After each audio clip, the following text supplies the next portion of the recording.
In a sprawling mansion, a billionaire discovered a perplexing issue.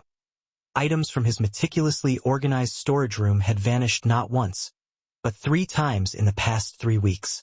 Suspicion, unwarranted as it seemed, fell upon his longtime housekeeper, Layla James, an elderly black woman who had faithfully served his family for decades. Driven by a need for clarity and an almost compulsive adherence to logic, the following day, he discreetly followed her after her shift, determined to get to the bottom of the mystery.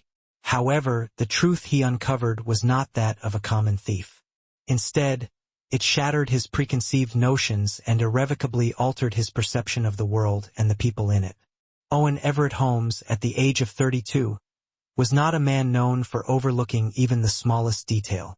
He presided over a multinational development firm with a level of exacting precision usually reserved for the delicate work of neurosurgery.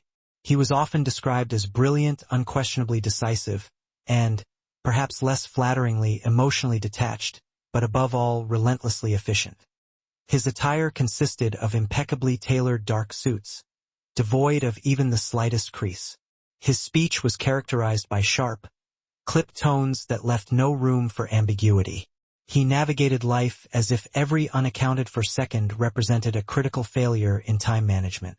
He wasn't deliberately cruel, nor was he particularly warm.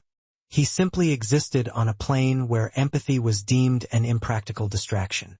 That morning, Owen delivered the keynote address at a prestigious summit centered on equity and the role of technology in urban revitalization. As he stepped away from the podium, the applause reverberated cleanly throughout the auditorium, the tailored fabric of his suit catching the light just so. His speech, meticulously crafted around complex data models and the ethical implications of return on investment, was lauded as incisive, forward-thinking, and even boldly visionary. He acknowledged the compliments with curt nods, posed briefly for the obligatory photographs, and then slipped out precisely 2 minutes ahead of schedule. The drive back to his estate on the northern edge of New Camden was conducted in near silence. He disliked music in the car, finding it a disruptive distraction. Instead, he reviewed a dashboard of real-time company metrics on his tablet, diligently monitoring project overruns, hiring delays, shipment efficiency, and investment risk scores. Everything was within established thresholds, precisely as it should be. Upon approaching the estate, his vehicle was immediately recognized by the automated system. The gates swung open seamlessly. Lights inside the mansion subtly adjusted. The front entrance clicked open before he had even reached the final step. Layla James stood just inside, as she always did, a silent, steadfast presence. She offered no words, only a slight nod and a subtle adjustment to the folded cloth she held in her hand. "Welcome home, Mr. Holmes," she said softly. "Anything urgent?" "No, sir. Your messages are on your desk. Dinner will be ready at 7. He nodded curtly, already halfway up the grand staircase. Layla didn't follow. She quietly returned to the kitchen, disappearing into the familiar rhythm of her routine. Layla had been a fixture in the household since Owen was only 5 years old. After the tragic accident that claimed the lives of his parents, she had been the one who sat vigil by his bedside throughout the long nights, the one who gently combed his hair before school each morning, the one who remembered precisely which foods triggered his allergies, which dreams caused him to cry out in his sleep, and which books possessed the power to soothe him back into a peaceful slumber. She had never sought recognition for her unwavering care, nor had she ever expected it. Over the years, her presence had simply become an integral part of the house, as familiar and unremarkable as the meticulously polished floors or the steady, rhythmic ticking of the grandfather clock in the hall. Later that evening, while scrutinizing the latest performance reports from a portfolio partner in Singapore, Owen noticed a system alert on the home management interface. It was relatively minor, 3 instances over the past 21 days of unaccounted-for items from the meticulously stocked food inventory and first aid cabinet. The quantities were negligible: a few canned goods, a couple of energy bars, a bottle of antiseptic. Each item was flagged by the automated reconciliation log as missing, with no associated explanation or event. He stared at the notification, a furrow forming on his brow. It wasn't significant enough to trigger a full-blown alarm, but it was undeniably inconsistent, a deviation from the established norm. And Owen simply did not tolerate inconsistency, in any form. Not in his business dealings, and certainly not within the carefully controlled environment of his home. He accessed the internal access logs. Only 4 individuals possessed nighttime clearance to the storage areas. Himself, his personal assistant, who was currently on vacation, the estate's head chef, who hadn't worked a night shift in over a month, and Layla. Her name appeared on all 3 dates, each time falling roughly between 10:15 and 10:45 p.m. Each instance aligned precisely with the reported anomalies. He didn't react outwardly. He merely leaned back in his chair, stared at the screen for a moment longer, and felt a subtle, yet distinct, shift within him. It wasn't anger, nor was it immediate suspicion. It was something altogether different, something colder, more unsettling. It was the disconcerting feeling you experience when someone you thought you knew intimately suddenly no longer fits the carefully constructed image you held of them. It wasn't about the food itself. It wasn't about the supplies. He had more than enough of everything. It was the silence, the unspoken act. Layla had access. She was intimately familiar with the system. She could have simply asked, but she hadn't. He turned off the monitor, closed the tablet, and glanced out toward the hallway. The house was enveloped in quiet, impeccable. Layla was somewhere within its walls, folding linens or adjusting the lighting according to the evening schedule, performing the duties she had always performed, diligently supporting his life, without ever stepping into its center. And for the first time in years, Owen realized that he had absolutely no idea what Layla James did after she left the estate each evening. No idea where she went, who she spoke to, whether she had family or friends, what she ate for dinner when she wasn't meticulously preparing his meals. He knew the exact time she woke up each morning, the precise way she ironed his cuffs, the precise temperature at which she steeped his tea. But he didn't truly know her. And now, for reasons he couldn't yet fully articulate, that realization felt like a significant problem. Owen didn't sleep well that night. It wasn't a matter of tossing and turning, or pacing restlessly, or endlessly replaying the data in his head. It wasn't even that kind of overt restlessness. It was the kind that resided just beneath the surface, a subtle undercurrent of unease, a persistent tightness, a faint pulse in his chest that defied rational explanation. The kind of discomfort that didn't actively interrupt his logic, but quietly challenged its very foundation. By morning, the feeling hadn't dissipated, and by the following evening, it had crystallized into a firm decision. He instructed his assistant to clear his final meeting of the day. No explanations, just a simple reschedule. He declined a dinner invitation with investors visiting from Toronto. Then, just after 9:30 p.m., Owen stepped into his own car, a sleek black electric sedan with windows that darkened at the touch of a button, and drove himself out of the estate. He took the long way through the city, deliberately avoiding the express route and opting instead for the surface streets that wound past the towering banks that bore his name in gleaming glass, past the high-rise buildings where he knew every tenant by unit number and profit margin. He didn't know precisely what he was searching for, only that he could no longer ignore the nagging feeling that gnawed at him. By 10:15 p.m., he was parked some distance down the street from his estate. From that particular angle, with the windows darkened and the lights operating on an automated schedule, it resembled a meticulously crafted set piece, rather than a warm, inviting home. He watched from inside his car as Layla emerged from the side gate, carrying the same cloth bag he had noticed folded in the laundry room earlier in the week. She wore a long gray coat, the kind designed to retain warmth and deflect unwanted questions, and a scarf pulled neatly around her neck. Her steps were measured and steady, neither hurried nor secretive, simply deliberate. Owen waited until she had turned the corner, then followed.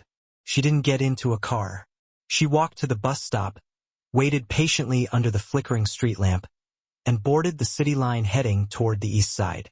Owen trailed behind in near silence, maintaining a discreet distance, never too close, always just far enough to remain undetected. The further they ventured, the more the landscape transformed. The manicured sidewalks gave way to cracked pavement. The luxurious apartment buildings morphed into weather-stained brick tenements. The upscale storefronts dimmed. The ambient street noise shifted from the lively buzz of nightlife to the low drone of tired machinery and distant radios. When Layla stepped off the bus, she navigated the neighborhood with the effortless familiarity of someone who had lived there for many years. No hesitation, no confusion. She turned down a narrow side street past a shuttered laundromat, then slipped into a low building with chipped paint and barred windows. The sign above the door read, in peeling letters, Community Youth Resource Center. Owen parked at the far end of the block and approached on foot, stopping just short of the entrance. He peered through the side window. Not to spy, he told himself, but to observe, to understand. Inside, Layla was arranging food on a folding table. Plastic containers, carefully packed and clearly labeled. Not the expensive variety, but the kind commonly used in diners and church basements. She laid out rice, beans, cooked vegetables, soft rolls, and soup. Steam rose from the containers, creating a slight fog in the air. Around her, about a dozen children, ranging in age from perhaps 5 to 12, waited patiently in orderly lines. They didn't rush or jostle. They clearly knew her well. One girl, no more than 8 years old, asked tentatively, "Where's this food from, Miss Leia?" Layla smiled, a warm, genuine smile, but with a hint of weariness. "From good people who didn't need it, but I made sure it came here while it still mattered." The girl nodded, accepting the explanation without further questions, her eyes filled with gratitude. Layla handed her a plate and moved on to the next child. Owen didn't move. He felt his breath catch in his throat. It wasn't shame he felt, not yet. It was something else, something more complex. It was the sharp, almost juvenile sting of not being trusted, of being excluded. She could have asked. She could have said something, anything. But instead, she had taken what technically belonged to him, no matter how trivial it might seem, and quietly walked it out the door as if it were hers to freely give. It wasn't about the food, of course it wasn't about the food. It was the fact that she had chosen not to tell him, that she had seemingly assumed she had to work around him, rather than with him. That despite everything they had shared, decades of quiet, functional coexistence, she still didn't believe he was the kind of man you could approach with a genuine need. She had made a decision, and he had been deliberately left out of it. He watched her for a while longer, his arms crossed tightly across his chest, the air around him feeling thick and heavy. Layla didn't appear to be someone trying to get away with something illicit. She looked like someone doing exactly what she believed had to be done. Calm, resolute, unwavering. The same way she had meticulously ironed his shirts, carefully packed his suitcases, precisely folded the corners of his sheets, except now she was doing it for someone else, for these children, without his knowledge or explicit permission. Owen turned abruptly from the window and walked slowly back toward the car. The streets were still quiet, the sky hanging low and gray overhead. As he settled into the driver's seat, he didn't start the engine. He sat there gripping the steering wheel, staring blankly at the dashboard, contemplating how profoundly strange it felt to be on the outside of something that directly involved his own name, his own property, his own house. He wasn't angry, not in the way most people would expect anger to manifest, but he was something he couldn't quite define, something that unsettled him more than he cared to admit. The next afternoon, Owen found himself standing in front of a nondescript building he wouldn't have given a second glance on any other day. It was low, old, and painted a faded beige, with paint peeling in several places. The entryway was cracked and uneven, and the doorbell looked as though it hadn't functioned in decades. There were 3 mailboxes, each taped shut with names scrawled in permanent marker. He had parked around the corner, walked the last block alone, and now stood at the base of the narrow stairs, trying to fully grasp what he was doing there. He knew the reason, but he didn't yet truly understand it. He climbed slowly. The stairwell smelled faintly of cleaning solution and lingering fried onions. The hallway was dimly lit, the overhead light flickering erratically. He paused in front of the apartment labeled 2B and knocked twice. No one answered immediately, and just as he was about to knock again, the door opened. A small boy stood there, perhaps 9 or 10 years old, thin, with large, expressive eyes and a cautious curiosity in his gaze. He wore a worn sweatshirt and mismatched socks. When he looked up and saw Owen, he didn't flinch or recoil. He simply blinked. "Are you Mr. Owen?" Owen hesitated, momentarily taken aback. "Yes. Is your grandmother here?" "Not yet. She's still at the center. You want to come in?" Owen didn't know what to say. He stepped inside slowly, almost tentatively, unsure of his own footing. The apartment was small, but meticulously clean. The walls were faded, but adorned with carefully arranged family photos, religious artwork, and hand-drawn pictures, some clearly made by the boy himself. The furniture was second-hand, but clean and arranged with obvious care. In one corner stood a bookshelf filled with several rows of well-worn paperbacks. "You want some water?" the boy asked, breaking the silence. Owen opened his mouth to respond, then closed it. "Sure."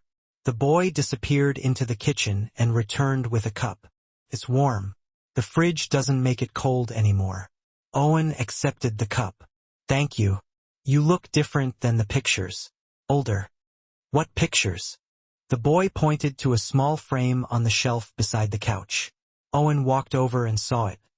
A grainy black and white newspaper photograph of him as a child, perhaps 8 years old, standing at a ribbon-cutting ceremony. Next to him was his grandfather. Behind them, barely visible in the background, was Layla holding a clipboard. "My grandmother says you were a good boy, just quiet, always thinking." Owen didn't know how to respond to that. He looked around the room, taking in the details. On the wall near the kitchen, he noticed a framed certificate. It was yellowed with age, the corners curling under the frame. He stepped closer and read the printed words. "Certified Practical Nurse, State of New Jersey, issued 1986. He turned back toward the boy. "Your grandmother was a nurse?" "She was. But she stopped when someone said they didn't want a black lady touching their baby. That was a long time ago." Owen looked back at the certificate, his expression thoughtful. He didn't say anything. "She tried to volunteer at clinics after that," the boy added. "But she said she got tired of being thanked with silence." There was something sharp and pointed in that simple sentence. Owen felt it lodge in his throat, making it difficult to swallow. "She works a lot," the boy continued, "and she never takes anything from your house unless it's stuff people were going to throw away, like the food from the fridge when it gets marked expired. She checks the labels carefully. She says she'd never give us anything that could hurt someone." Owen sat down on the armrest of the couch, unsure of the structural integrity of the old frame beneath his weight. "What's your name?" "Louis." "Nice to meet you, Louis." Louis nodded politely. "You ever been here before?" "No," Owen said quietly. Louis looked around the small apartment. "It's not fancy, but it's safe. That's what Grandma says matters most." Owen nodded, his eyes lingering on the details of the room. A stack of medical documents sat precariously on the edge of the table. One was an insurance form partially completed. Another was a medication list, filled with dates and checkmarks. Next to them was a bottle of generic pain reliever, half empty. Everything in the room told a story that Owen had never bothered to ask to hear. Not because he didn't care, or perhaps exactly because he didn't want to risk caring more than his carefully maintained position allowed. The door opened. Layla stepped inside, a grocery bag in her hand. She paused when she saw Owen, a brief moment of surprise registering on her face, which quickly dissolved into something gentler, more curious than cautious. "Well," she said, placing the bag down on the floor, "this is unexpected." Owen stood awkwardly, unsure whether to apologize or offer an explanation. Layla looked from him to Louis. "Did he offer you water?" "At least he did," Owen said, a hint of a smile playing on his lips. "Good. I raised him right." She took off her coat, hung it neatly on a peg by the door, and turned back to him. "I was going to make something simple for dinner. You hungry?" Owen hesitated. "It won't poison you, Mr. Holmes?" she added with a small smile.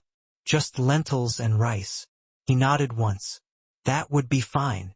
Layla moved quickly and efficiently in the kitchen. Louis helped set the table with quiet confidence. Owen watched it all like a visitor in a foreign country he had never studied.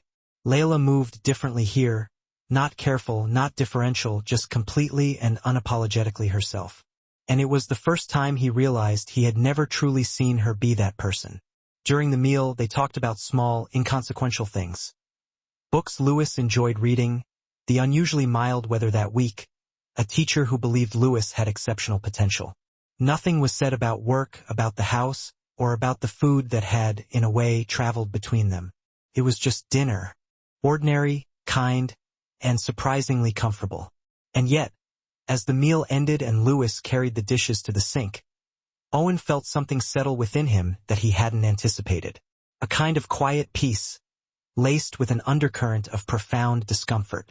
Because this version of Layla, laughing with her grandson, patiently explaining the proper way to steam rice without wasting gas, humming softly as she rinsed the plates, was so vastly different from the quiet, almost invisible shadow who meticulously folded his shirts each morning that he wasn't sure which one was the real her, or worse, if he had ever truly known her at all. The drive back to the estate felt longer than it should have.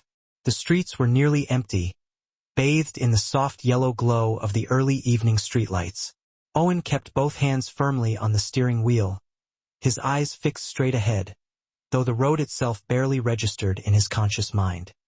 His thoughts were still consumed by that small apartment, with its uneven floors and faded photographs, by the quiet boy and the woman who had, for 2 decades, moved through his life with the precision of clockwork. The subtle scent of lentils still clung to his jacket. He hadn't said much when he left, just a simple thank you. Layla hadn't asked why he had come. She hadn't pressed for an explanation, and somehow that unsettled him even more than if she had challenged him directly.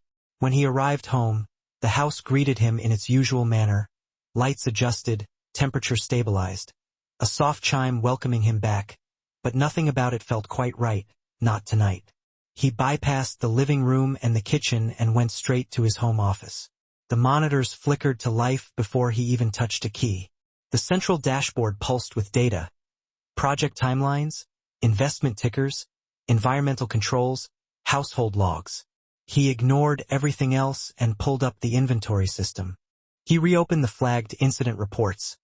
3 incidents spread over 21 days, each marked with missing or unaccounted for items from the pantry or medical stock. The logs had been automatically flagged due to discrepancies between expected and recorded quantities. He clicked through each record again, this time slowly, deliberately. On first glance, it appeared that Layla's name lined up precisely with the anomalies. But now, after everything he had seen and felt and tasted, he looked deeper, analyzing the data with a new perspective. He opened the time-stamped warehouse scans. The kitchen staff was required to document expired or discarded food items on a weekly basis. Most of them complied, but not all. He noticed something new this time. On each flagged day, there was a matching entry by the sous chef labeled menu substitution. A few lines down, an item marked for discard. Not removed, just marked. But the final deletion log entry was missing. He checked with the system override key and ran a full audit. Of the 10 food items marked as missing, 7 had been recorded earlier that day for discard due to nearing expiration or visible damage. But because the discard action wasn't completed, meaning no one had physically scanned the item out of inventory, the system still counted them as present. The remaining 3 items were marked as non-conforming stock by the catering software. Items that were not selected for official menu service due to presentation or packaging defects. All flagged as waste, none recorded as removed. He stared at the screen, his mind racing. The cursor blinked slowly at the edge of the data grid. He moved on to the medicine cabinet log. A similar issue. A bottle of over-the-counter antiseptic had passed its expiration date by 48 hours. Another bottle of allergy relief medication was marked with a missing cap. A nutritional shake was noted as having damaged packaging. All items scheduled for replacement, none scanned out, all flagged as missing. What the system had interpreted as a breach of protocol was, in fact, human omission. A small break in procedure. A task left unfinished. A step skipped. And Layla, operating with her usual quiet care and attention to detail, had likely seen what no one else had bothered to see. that those items, while technically expired or damaged, were still safe, still usable, still able to serve someone who desperately needed them. He sat back in his chair, the room dimly lit, the soft glow of the monitors the only source of illumination. He rubbed the bridge of his nose and closed his eyes, processing the implications of his findings. There was no theft, no deception, no betrayal, just an invisible, unspoken act of quiet correction, of salvage, of selfless service. And he had automatically assumed the worst. It wasn't as though he had approached her with blame or accusations, but he had still doubted her, even for a fleeting moment. And worse than that, he hadn't known her well enough to immediately know better. He opened the personnel file marked, James, Layla. It was surprisingly sparse. Start date, pay history, emergency contact information. None. Performance record, flawless. He clicked through to the notes section. Blank. Not a single entry. 27 years of dedicated service. No incidents, no recognition, no acknowledgement. He leaned forward again and typed into the log entry box. Discrepancy resolved. No further action required. Human error mine. He saved the note, then closed the file, closed the system, and sat in silence, contemplating the events of the day. He thought about the warm water Lewis had offered him, the mismatched socks he had worn, the way Layla had offered him dinner, not with a sense of obligation, but with genuine ease, as if welcoming him into her world was not a burden, but simply a matter of course. He thought about the photograph of himself on her wall, a testament to a time long past. The stack of medical forms stacked beside the couch, a reminder of current needs. The nursing certificate, a symbol of a career that had ended not because of a lack of competence, but because of ingrained prejudice. He had spent his entire life building systems, streamlining processes, eliminating inefficiencies. He believed in clarity, in evidence, in control. But tonight, what had unraveled him wasn't a failure of system or logic. It was a fundamental failure to see, to ask, to truly know the people who moved through his life. And he wondered, not for the first time that evening, how many other individuals had passed through his life unnoticed, not because they were inherently quiet or unremarkable, but because he had never thought to listen to the noise they didn't make. He stood finally and walked out into the hallway. The house, efficient as ever, lit his path with soft, strategically placed lights, but it felt colder now, less welcoming. Not because the temperature had changed, but because something else had shifted, something deep within him. He passed the kitchen, paused for a moment, then turned back and opened the pantry. Everything was meticulously lined up, labeled, restocked, perfect in its order, and ultimately meaningless. He closed the door, turned out the light, and went to bed. Not because he was tired, but because he didn't know what else to do next. Tomorrow, he thought, he would figure it out. 3 days passed before Owen made his way back to that small apartment. Not because he was intentionally avoiding it, but because he wasn't entirely sure what he was bringing with him when he returned. Words felt inadequate. A simple apology seemed insufficient, and anything more felt presumptuous, even intrusive. But on the third evening, just after sunset, he found himself once again standing outside that narrow door marked 2B. His hand raised to knock before he could formulate a coherent reason not to. The door opened more quickly this time. Layla stood there, wearing a plain house sweater and jeans, her hands still damp from washing dishes. She paused when she saw him, her expression unreadable, a complex mixture of emotions swirling beneath the surface, then stepped aside without a word to allow him entry.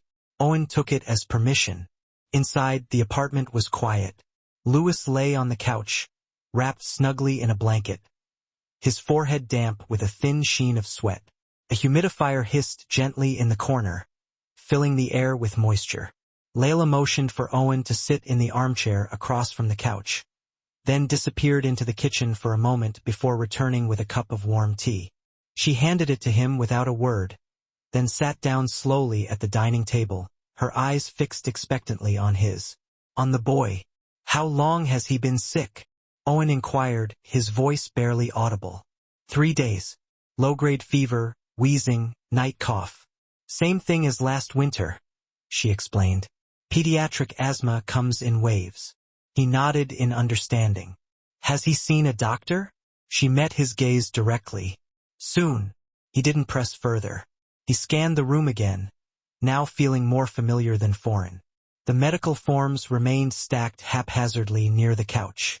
The same nursing certificate hung askew by the bathroom door, a testament to years gone by. A new bottle of prescription medication sat half-empty on the counter, the label practically peeled off due to condensation. I checked everything, he said softly. The logs, the inventory, the flags. It was never about you. It was the system. Or rather, it was me not knowing enough to question the system sooner. Isla didn't flinch. She reached for a towel and gently dabbed Lewis's forehead, then pulled the blanket more snugly around his small shoulders. She offered no verbal response. You should have a better place than this, he added, his voice laced with concern. That prompted her to look at him again, her expression calm yet resolute. I had one, she stated. A 2-bedroom, ground-floor apartment near a decent school. That was before my daughter got sick. We sold it for the treatment. What we didn't sell went to debt. Then she died. Then Lewis got sick. Then the center lost funding, so I started bringing the kids here after hours. Her tone remained even, devoid of any bitterness, just plain matter of fact. You make more than enough to afford another home, Owen said carefully, choosing his words deliberately. My salary covers rent, food, and medication, she replied. It doesn't cover stability, Mr. Holmes. That costs more than money these days. He leaned forward, then caught himself. Let me help. You already have, she said, gesturing toward the cup in his hand. You came back. He set the tea down. I can do more. I want to. She offered a gentle smile. Owen, I've never resented you for the years between us. You were a child when I came into your life, and you grew up into a man with responsibilities I can't even imagine. I watched you build your world. I never expected to be part of it. I was there to keep things steady while you moved forward. That was my role, and I accepted it with pride. She paused, looking at him directly. I love you like a son, but I never mistook myself for your mother. I knew my place, and I never blamed you for the distance. I always hoped, though, that if life ever brought you back, you'd know the door was open. Owen swallowed hard. Then let me stand in it now. Not to fix the past, just to be here. As you are, that matters, she said. It matters more than you know. Lewis stirred, murmuring something unintelligible. Isla knelt beside him, whispered into his ear, then turned to retrieve a nebulizer from the small cabinet. She plugged it in, placed the mask over his face and turned it on. Owen watched, feeling a sharp pang of emotion twist inside him. He had seen medical reports, end-of-quarter losses, even rescue operations for business deals gone wrong. But he had never sat still and watched someone care like this. Someone who never asked for anything in return. Let me take him to my doctor, he urged. Tonight. He's not breathing right. Isla hesitated. We can't afford it. You won't have to. That's not how this works. It is now, Owen said firmly. They locked eyes for a long second. Then finally Isla stood. I'll get his shoes. The hospital lobby reeked of antiseptic and fresh paint. Owen paced nervously while Isla sat beside Lewis in the waiting area.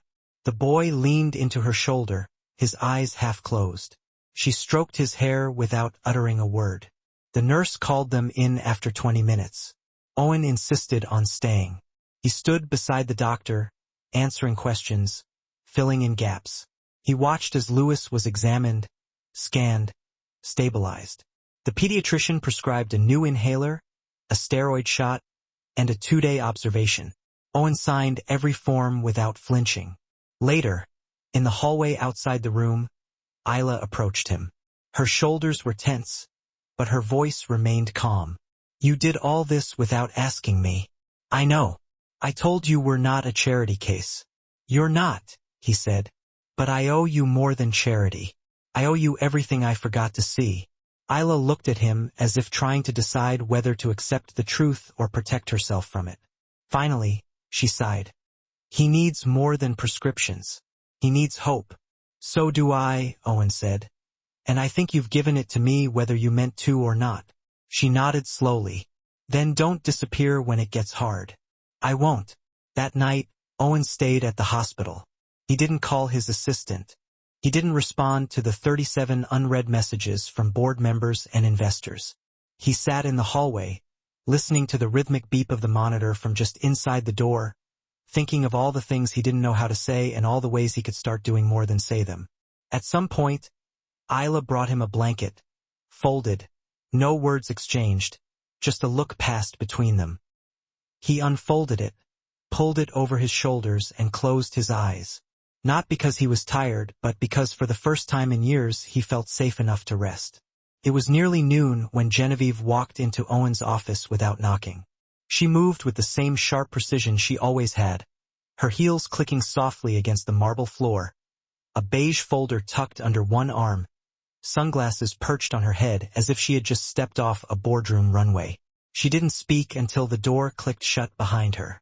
You missed 2 strategic planning meetings this week, she stated. Owen looked up from his screen, blinking once. I rescheduled them without explanation. I didn't think one was needed. Genevieve exhaled sharply through her nose, the way she did when preparing to deal with something she found unpleasant but necessary. She stepped closer and set the folder on his desk carefully, as if placing a document at a deposition. People are talking, she said. Investors, partners, your absence is being noticed. They want to know if you're still running the company or checking out. Owen closed his laptop. He didn't reach for the folder. I'm not checking out, he said. I'm choosing where to be present. Genevieve raised an eyebrow. And where exactly is that? At a hospital bedside for the grandson of your housekeeper. He didn't flinch. He has a name. It's Louis. And she's not just a housekeeper. Genevieve folded her arms. I'm not here to question your empathy, Owen. I'm here because we built something together, something real, something powerful, and you're threatening to undo it by letting sentiment guide your decision-making. He stood slowly, not to intimidate, but to meet her eye to eye. What do you think we built? Stability, authority, reputation, image. That too, she said without apology. And in our world, image is everything. Owen walked around his desk and leaned against the edge, arms folded. Let me tell you what I saw this week. I saw a boy struggling to breathe while his grandmother paced through a hospital waiting room, trying to stay composed. I saw forms she couldn't afford to sign. I saw a woman who never asked for anything from anyone holding it all together with a plastic spoon and a heating pad. And I saw a system, my system, that didn't account for her. Not because she was invisible, but because I never bothered to look. Genevieve softened slightly, but didn't back down. And how does that help the board, the foundation? Your name? Owen. He took a breath. It helps me become someone worth carrying that name. Silence stretched between them. A long one. She glanced toward the window, her jaw tight. Do you know how hard we worked to get this company where it is? She asked. How many things we turned down. How many optics we had to maintain. And now you're throwing it all into a community center with hand-painted signs. No, he said. I'm choosing to support something that's never had signs, never had attention, never had people like us show up and just listen. Genevieve stepped closer. Is this about guilt? Because if it is, that fades. It always does. It's not guilt, he said. It's gratitude and clarity. I'm starting to see how small I was in the world I thought I ran. Her eyes narrowed. So what now? You want to start over? Become a mentor? A hero? He shook his head. No, I just want to be decent. That feels like a good beginning. Genevieve glanced at the folder on the desk. The board has questions. If you keep making unsanctioned disbursements to external causes without a strategic framework, you risk losing voting confidence. Then let them vote. She studied him for a beat longer, then sighed, her voice lower. You used to call me first when things got complicated. This isn't complicated, he said. It's simple. I want the world I live in to include people like Isla and Louis, not just people who manage them. Her mouth tightened as if she wanted to argue but didn't have the words. You used to see things in structures, she said. Now you're chasing shadows.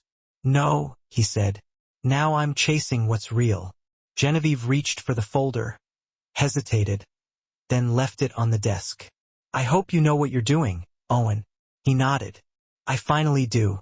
She walked to the door, paused, then looked over her shoulder. Don't lose everything trying to save one piece of yourself. He gave her a faint smile. Maybe I'm not trying to save a piece. Maybe I'm trying to build something new. When she was gone, the room felt heavier for a moment, then strangely lighter. He walked back to his desk, picked up the folder, and set it aside. Then he opened a blank page and began drafting a personal funding structure, one that didn't ask for permission, one that answered only to the people it served. Not because he wanted recognition, but because for the first time in a long time, he knew exactly what he stood for. Louis opened his eyes quietly the next morning. The hospital room was dim, the blinds drawn halfway, a gray light slipping in from the side as if it wasn't sure it was welcome. Owen was already there, seated in the corner chair with a paperback in his lap, and his phone turned over on the side table. He hadn't left during the night. He hadn't said anything when the nurses came in to check vitals at 2 and 4. He just sat there, watching the monitors and listening to the soft rise and fall of a child's breath through an oxygen mask. Louis blinked a few times, then slowly reached up and pulled the mask away. Did you fall asleep here? Owen looked up from the page he wasn't really reading. I did. In that chair. Louis nodded. It's not as bad as it looks. Louis smiled, small and lopsided. You're not very good at sleeping, huh? Not really, Owen admitted. But I'm learning. The boy shifted slightly under the blanket. Did you bring that space book again? Owen reached into his bag without a word and pulled out 3. One was about the solar system, another about astronauts, and the third had glossy pages filled with deep space telescopic images. He held them out like a magician, revealing his best trick. You pick, he said. Louis chose the one with stars and black holes and opened it gently, as if afraid it might disappear. Owen scooted the chair closer and started reading, his voice quiet but steady. Isla appeared at the door 15 minutes later, watching them for a long moment without interrupting. Her coat was still buttoned, and a paper bag of food hung from her wrist. She said nothing at first, just set the bag on the windowsill and sat down at the far end of the room, letting the words fill the space between them all. After a while, Louis fell asleep again, the book resting on his chest. Owen looked over at Isla. He's doing better, he said. She nodded. I know the signs. Owen stood and walked over to her, handing her the cup of coffee he'd picked up earlier. She took it without protest. For a few minutes, they sat in silence, watching Louis breathe. He asked if I'd come next weekend, Owen said. Isla glanced at him, then turned her eyes back to the boy. And what did you say? I told him to save me a seat. She smiled, then barely, but it was real. He likes you. That means something. He sees me, Owen said quietly. I think that means everything. 2 days later, when Louis was discharged, Owen insisted on driving them home. Isla didn't argue. She sat in the back seat with her grandson, resting a hand on his shoulder as the car wound its way through the city. They didn't speak much during the ride, and they didn't need to. It was the kind of quiet that comes from shared experience, not avoidance. As Owen helped carry their things up the stairs to the apartment, Louis looked up at him from the landing. Are you coming back tomorrow? Owen paused, adjusted the strap of the bag on his shoulder. I'll be here before you finish breakfast. Louis grinned and pushed open the door. By Saturday, Owen found himself at the community center again. This time, he didn't wait for an invitation. He just showed up, rolled up his sleeves, and started stacking folding chairs. The space was busier than usual. A handful of volunteers setting up reading stations. A few parents bringing their kids early. Isla was already there, placing a row of plastic cups beside a cooler of juice. She looked up, surprised but not startled. You came back. I told you I would. Yes, she said, handing him a stack of napkins. But people say a lot of things when they're feeling needed. He didn't answer, just started arranging the cups. A girl about 6 tugged on his sleeve 10 minutes later. Are you the guy with the books? Owen crouched down. I might be. What do you like to read? She tilted her head. Dragons, but only nice ones. Let me see what I can do. By noon, a group of kids had taken to calling him Uncle O, a nickname that started as a whisper and eventually turned into a chant when he agreed to lead story time. He didn't mind. In fact, he laughed, really laughed, when one of them handed him a drawing labeled Uncle O and the Super Readers. He kept it in his coat pocket the rest of the day. Later, as the kids filed out with their guardians, Isla stood by the door with a clipboard, checking names and offering gentle reminders about snacks and homework. Owen leaned against the far wall, watching her work. She was steady, patient, in control, but different, lighter. When the room finally emptied, she walked over to him and handed him a bottle of water. You handled the sugar rush better than I expected. I've handled boardroom buyouts, he said. That was tougher. She laughed. Not a full laugh, but enough to show he wasn't entirely wrong. They stood there for a moment, both holding bottles, both looking at the chalkboard where a child had scrawled the word, hope, in bright pink. Thank you for staying, she said. He nodded. I didn't know how much I needed to. When he left that afternoon, Louis walked him to the steps. They sat for a minute, knees touching, eyes on the street below. Do you think people can really change? Louis asked, his voice low. Owen thought about it, about everything, about boardrooms and bedsides and the weight of a child's trust. Only when someone sees them enough to believe it. Louis looked up at him. I see you. Owen smiled. No layers, no roles, just a man on a step beside a boy who had every reason not to trust anyone. And yet still did. It was a beginning, and he was exactly where he wanted to be. The following week, Owen arrived at the community center just after noon, with no tie, no driver, and no intention of staying in the background. He had called ahead, not to announce his presence, but to ask for time to meet with the group of volunteers who managed the day-to-day programs. They gathered in the back room, folding chairs pulled into a rough circle, clipboards in hand, skepticism in the air. It wasn't hostility he felt when he walked in. It was caution, the kind that comes from too many promises broken by people who never stay long enough to help clean up. Owen stood instead of sitting, not because he wanted to dominate, but because he wanted them to see him clearly. No filter, no angle. Thank you for making time, he began. I know you all have more pressing things to do than listen to a man in dress shoes talk about community. So I'll keep this short. I've been here a few weeks, not long enough to understand everything, but long enough to know what I didn't see before. You all are doing something rare. You're holding space for people no one else does, and I want to support that. Not by leading it, but by getting out of the way and giving you the tools to keep going. He laid out a proposal.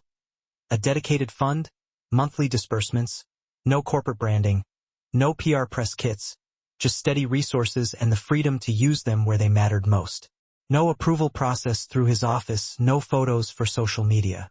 One of the volunteers, a middle-aged woman with a clipboard full of student rosters, raised her hand slowly. And what do you want in return? She asked. Owen smiled. I want to stop showing up like an outsider. The room stayed quiet for a beat. Then someone else nodded. Then another. Eventually, the room exhaled, not with applause, but with a cautious kind of agreement. Isla, who had stood quietly in the corner the whole time, walked over once the meeting ended. You realize you just gave up all the control? She said. Maybe I never needed it, Owen replied. A few days later, he asked Isla to meet him at the office of the community foundation overseeing the neighborhood grants. He held the door open for her, and when she walked into the boardroom, she paused. It was a simple space, round table, stack of folders, a small pitcher of water, but the weight of it was not lost on her. Why am I here? She asked, her voice even. Because this is your program now, Owen said. Not just the kitchen and the books, the budget, the direction, the voice. Isla stared at the empty seat in front of her. I've never sat at a table like this before. You've led without one for decades. Now I'm just giving it a name. She looked at him, long and slow, as if searching his face for irony or pity. She found neither. You sure about this? Completely? He nodded once and she sat down. That was all it took. Back at the center, Louis was walking again with more strength. His cheeks had color again, and his steps no longer wavered at every turn. He helped smaller kids with puzzles, pointed to books he'd already read, explained words with a calm confidence that felt earned, not rehearsed. One girl, maybe 5, tugged on Owen's jacket one morning. "Are you Louis's dad?" she asked. Owen chuckled, crouching next to her. "No, I'm lucky to be his friend." The girl nodded as if that made perfect sense. That weekend, the center held its first community open house under the new funding initiative. Isla had planned it with the team. A few speeches, a shared meal, a table of donated books free for the taking. No stage, no spotlights, just people, food, and stories. When she took the mic that afternoon, the room fell still. Isla stood tall in a plain dress and soft cardigan. No makeup, no pretense. She looked at every face before her. "We didn't start this with plans or projections. We started it because kids needed a safe place to be themselves. And over time, we added books and food and medicine because they needed those things too. But the truth is, the only thing a community really needs to grow, to survive, to feel whole, is to be seen. Sometimes that's all it takes. Someone noticing we're here." Owen listened from the back row, arms crossed over his chest, not to protect, but to hold steady. He didn't move, didn't speak, didn't smile for the camera.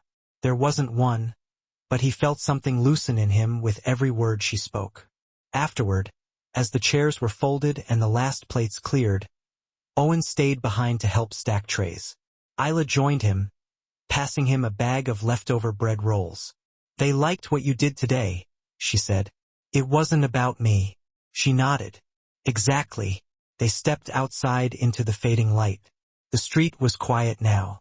The kids had gone home. The noise had settled, but the air still buzzed faintly with what had been created there. Isla looked toward the playground, then back at him. "You didn't change the world today." Owen followed her gaze. "No," he said, "but I helped someone dream in it." Isla didn't smile, but her hand brushed lightly against his elbow. "That's how it begins," she said. And in that moment, beneath the sky turning from gold to gray, neither of them needed to say anything more. The email came on a Wednesday afternoon, tucked between a reminder about Louis's medication refill and a forwarded notice about a book drive. Isla nearly deleted it before opening it, assuming it was spam or some kind of mailing list she never signed up for. But the subject line stopped her cold. "Invitation to speak. Community Voices in Education Conference." She read it once, then again, then once more, slower, word by word. They were inviting her, to speak at a city-run forum alongside educators, youth advocates, and nonprofit directors. They wanted to hear about the reading program, about the kids, about her. She didn't respond that day, or the next. On Friday, she brought it up to Owen. They were standing outside the center after hours, watching Louis toss a deflated soccer ball with 2 other kids in the parking lot. "I got a strange email," she said. Owen looked over. "Strange good or strange bad? They want me to speak at some city conference about education or community or I don't know. Something. That doesn't sound bad." Isla crossed her arms. "They must think I'm someone else." Owen didn't answer right away. He watched the kids for a minute, then turned to her fully. "If the room exists, it's yours to walk into. They don't get to decide if you belong. You do." Isla shook her head lightly, the corners of her mouth tight. "I've never stood at a podium in my life. I speak to kids on carpet squares and mamas in kitchens, not professionals in suits." "Then speak like that," Owen said. "That's why they need you there." A pause lingered in the air. Then, quietly, she asked, "You think they'll listen to someone like me?" Owen didn't even flinch. "I, on the other hand, definitely did a double take." That night, she clicked reply without hesitation and typed, "Yes." In the week that followed, Louis took on the role of her personal coach, helping her rehearse her speech. She'd be perched at the kitchen table, notebook in front of her, while he read aloud the words she had painstakingly scribbled in pencil. He offered gentle suggestions, crossing out phrases like ain't, not because they were grammatically incorrect per se, but because, as he put it, They deserve to hear you clearly. She rewrote the speech twice, but she made sure to keep it authentically hers. Plain-spoken words, genuine sentences. One evening, he looked up from the page and asked, "Are you nervous about this?" She gave a quick nod. "I've been invisible for most of my life. Standing up there feels like yelling in a church." Lewis grinned, revealing the gap where his front tooth used to be. Maybe that church needs to hear it loud and clear. The morning of the big event, Isla wore a clean, pressed cardigan and a pair of slacks. Her good shoes were polished to the best of their ability. She adamantly refused to let anyone else write her speech for her. She didn't want a fancy slideshow presentation. She didn't want a meticulously crafted script sitting on a podium. She simply tucked her folded notes into her purse and walked into the downtown Civic Hall a little after 10 a.m. Owen was already there, seated 2 rows from the back. He didn't wave. He didn't try to call attention to himself.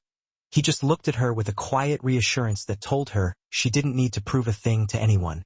The room held maybe 70 people: principals, librarians, education funders, community advocates. Most of them sported badges, official titles, or branded polo shirts. Isla had a simple name tag that read, "Only Miss James."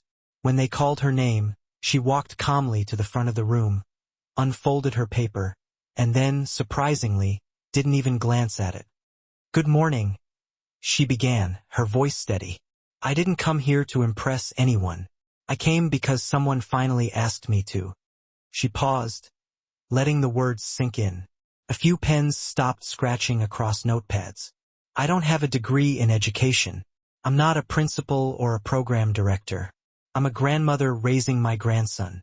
And every Saturday, I sit in a folding chair and listen to kids read out loud. Not because I was trained to do that, but because they needed someone who cared enough to stay." She told them about Lewis, about the other kids, about the community center that had started with nothing but a broken bookshelf and 3 donated boxes of well-loved paperbacks. She told them about kids reading by the dim hallway light, about sharing granola bars so no one would feel left out. She didn't raise her voice for dramatic effect. She didn't bombard them with data or statistics. She just told the truth, plain and simple. And then, for a moment, she paused and added something that wasn't actually written in her notes. "Years ago, I helped raise a boy whose parents were taken too early. He grew up in a house that was too big and too quiet. I made his lunch every day. I folded his shirts. I walked past his sports trophies. He never asked about my life, and I never expected him to.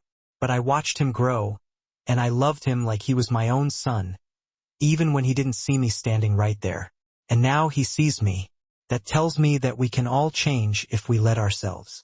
At the end of her speech, she folded her paper again, deliberately and carefully. You don't need a fancy title to be a leader. You need presence, and you need to care about the people around you. Then she stepped down from the makeshift stage. There was no standing ovation, no wild, enthusiastic applause. But something far more meaningful happened. The room went completely still, as if everyone in it had just witnessed something truly rare and special. When the applause finally came, it was slow, measured, steady, and deeply heartfelt. Afterward, people lined up to speak with her. Not a huge crowd, but a significant number nonetheless. A teacher asked her for advice on reaching struggling students. A nonprofit leader offered to share resources, including books and learning materials. A city official asked if she would be willing to meet with their school board to discuss potential initiatives. Isla nodded politely to each person, accepted their business cards with both hands, and said, "Thank you," offering a small, genuine smile that never quite fully bloomed. Outside, Owen was waiting for her by the sidewalk as the last few attendees trickled out of the hall. "You didn't even glance at your podium notes," he said, a trace of admiration evident in his voice. Isla simply gave a small shrug, maintaining her calm and steady demeanor. "Didn't need them," she replied. Owen smiled. How did it feel standing up there, speaking to everyone? She took a deep breath, thoughtful.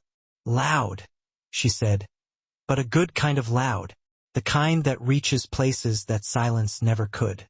That evening, back on the porch at home, Isla sat with Louis. The sky was fading into a soft, calming lavender, the kind of light that made everything feel a little more gentle and forgiving. Louis handed her a juice box, one of the ones they always kept chilled in the refrigerator just for him. They sat side by side without talking for a while, enjoying the peaceful silence, until he looked over at her and asked, "So, are you going to give more speeches now?" Isla laughed, not a boisterous laugh, but a genuine, heartfelt chuckle. "Maybe," she said, "but not for the applause." "Then why?" he asked, his brow furrowed with curiosity. She looked up at the sky again, then down the quiet, tree-lined street in front of them. Her voice was soft, but her tone was sure. "Because somewhere out there, there's another woman just like me sitting in the back of some school hall, thinking that her voice doesn't count for anything. Maybe if she hears someone like her speak up, she'll believe that she matters, too. And maybe, just maybe, she'll stand up and speak her truth." Louis leaned his head gently against her shoulder, a gesture of love and support. "You made them listen today," he said. She nodded slowly, the weight of that truth settling gently on her chest. "No," she said. "I didn't make them listen. I reminded them, we're still here, and we're not going anywhere." The boardroom hadn't changed a bit. Same glass walls, same brushed steel chairs, same filtered water in identical carafes lined up neatly at the center of the long table. Owen stood at the head of the table, his palms pressed flat against the cool wood surface, his eyes steady, his voice calm and even. This wasn't a sales pitch, not a desperate plea. It was just a man finally choosing to speak from the heart, without the safety net of spreadsheets and financial projections. "I want to restructure a portion of our community investment portfolio," he began, "and I don't want it under the umbrella of marketing or brand strategy. I want it to be set aside, completely autonomous, with its own separate advisory board and independent metrics." One of the directors leaned forward, his expression skeptical. "What would the return on investment be?" Owen answered without hesitation. "Lives, stability, trust." Another director asked, "And who exactly decides where this money goes?" "People on the ground," Owen said. "Educators, parents, community leaders, and Layla James will be one of them." A murmur rippled through the room. Someone scribbled furiously in their notes. A few eyebrows shot up in surprise. From the far end of the table, Genevieve shifted in her seat, adjusted her pen on the pad in front of her, and looked at him with a long, unreadable gaze. "You've diverted a significant amount of your attention away from the core business these past few months," one member said, his voice laced with concern. "Some have questioned whether your current focus is sustainable in the long run." Owen stepped away from the table slowly and gestured toward the large digital screen behind him, but he didn't pull up any numbers or trend lines or market analysis reports. Instead, an image appeared on the screen. Louis seated on a folding chair, reading to two younger children. The words "Saturday Reading Circle" were chalked on a board behind him. "We built our success by solving problems that other people overlooked," Owen said, his voice filled with conviction. "We anticipated needs before they became critical. We created value where others saw only obstacles. But lately, we've been measuring our impact solely by profit margin. And that's simply not enough. Not anymore. We have the chance to invest in what truly matters before it escalates into a crisis that we can't ignore." He paused, letting his words resonate in the room. Then he added, "I'm not walking away from the company that I helped build. I'm walking deeper into it, finding new ways to make a difference." Silence settled over the room like a fine layer of dust. Genevieve finally spoke, breaking the tension. "And what about the brand? What about the optics of this?" Owen met her gaze directly, his expression unwavering. "The brand will survive telling the truth. And the truth is, for years we've benefited from a community that we rarely even spoke to. That ends now."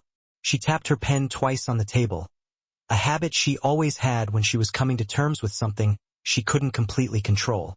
Then she nodded once, a subtle gesture of acceptance. "I don't agree with all of it," she said, "but I've seen what it's done firsthand. Maybe that's the part one needed to see first." The vote passed. 2 weeks later, Owen sat in his home study, not surrounded by reports or market updates or financial statements, but with a blank document open on his laptop.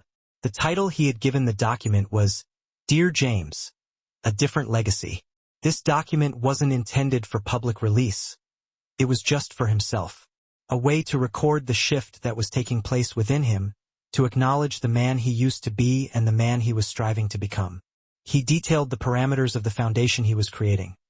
Anonymous funding, no nameplates on buildings, no donor walls filled with self-congratulatory plaques, only one simple instruction, that recipients never be required to perform acts of gratitude or express their appreciation publicly, but simply to continue to build, to create, to live their lives to the fullest. He met Isla at the community center that Saturday, the papers already signed, the structure of the foundation already approved by the board. She sat on the back bench under the shade of the old oak tree, her hands folded neatly in her lap. He explained everything to her, the independence, the autonomy, the decision-making power that the community would hold. She listened intently, then finally said, You're not giving anything away, Owen. You're simply returning it to the world that raised you, the world that shaped you into the man you are today. He looked at her, and for a moment he said nothing, simply allowing her words to sink in. Then he replied with genuine sincerity, Thank you. Louis handed him a letter that afternoon, handwritten on lined paper. Dear Uncle O, it read, If I ever become a doctor, I want to open a place like you did, where no one has to show their wallet before they show their wounds. Thank you for seeing us. Love, Louis. Owen kept that letter in his wallet, close to his heart. Not in a safe, not on a wall for display. The following month, during an internal leadership summit, Isla was introduced quietly as an external advisor to the company. No grand speech, no flashy slideshow, just her name listed on the program and a seat reserved for her at the table. Afterward, Owen and Louis walked through the company's atrium together. They paused at a photo wall showcasing past presidents of the company, including Owen's father and grandfather. Louis looked up at the portraits, his expression thoughtful. You think they'd be proud? Owen considered the question for a moment. I think they'd finally recognize me, he said. And you? As they left the building, an employee passing by said, Morning, Owen. With a warm smile.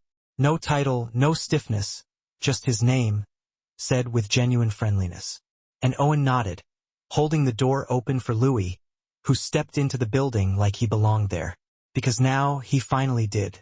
Join us to share meaningful stories by hitting the like and subscribe buttons. Don't forget to turn on the notification bell to start your day with profound lessons and heartfelt empathy.